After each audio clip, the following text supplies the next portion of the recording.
Hi అండి. అందరూ ఎలా ఉన్నారు? బాగున్నారా? ఇక్కడ చూస్తున్నారా? పనసాకుతో పొట్టిక్కలేస్తున్నామండి. మా సైడ్ అయితే ఈటిలిని పొట్టిక్కలనే అంటారండి. మరి మీ సైడ్ ఏమంటారో కామెంట్ చేయండి.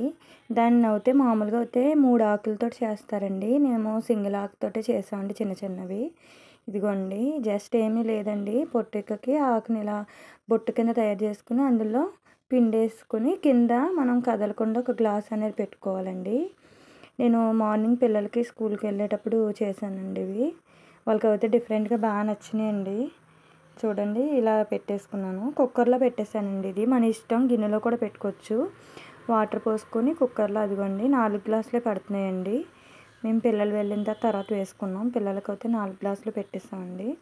ఇదిగోండి జస్ట్ 10 నిమిషాల్లోనే కుక్ అయిపోతుందండి. కానీ పిండి అనేది బాగా జారుగా పెట్టుకోకూడదండి. ఇలా ఉంటే సరిపోతుంది. ఇదిగోండి కుక్కర్ పెట్టేసాను. విజిల్ అయితే పెట్టవసరం లేదండి. ఇలా కుక్కర్ పెట్టేసిన తర్వాత 10 నిమిషాల తర్వాత కట్టేసి ఉడికిన తర్వాత మనం మూత తీసి చూస్తే తెలుస్తుందండి. ఇలా పైకి పొంగినట్లు ఉంటుంది.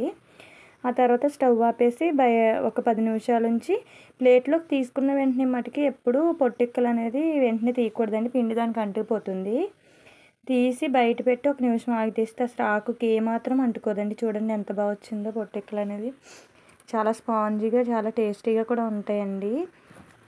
అండ్ హెల్త్కి కూడా మంచిదండి. ఇదివరకు అయితే పొట్టిక్కలు ఎక్కువ చేసేవారు, ఇప్పుడు బాగా తగ్గిపోయారు. కానీ మా సైడ్ అయితే రెస్టారెంట్లో బాగా ఫేమస్ అండి ఇవి. అమలాపురం సైడ్ అయితే బాగా ఫేమస్ అండి. ఇదిగోండి ఇలా తీసిన వెంటనే మటుకు ఎప్పుడు తీయకండి. ఒక్క నిమిషం ఆగితే సరిపోతుందండి.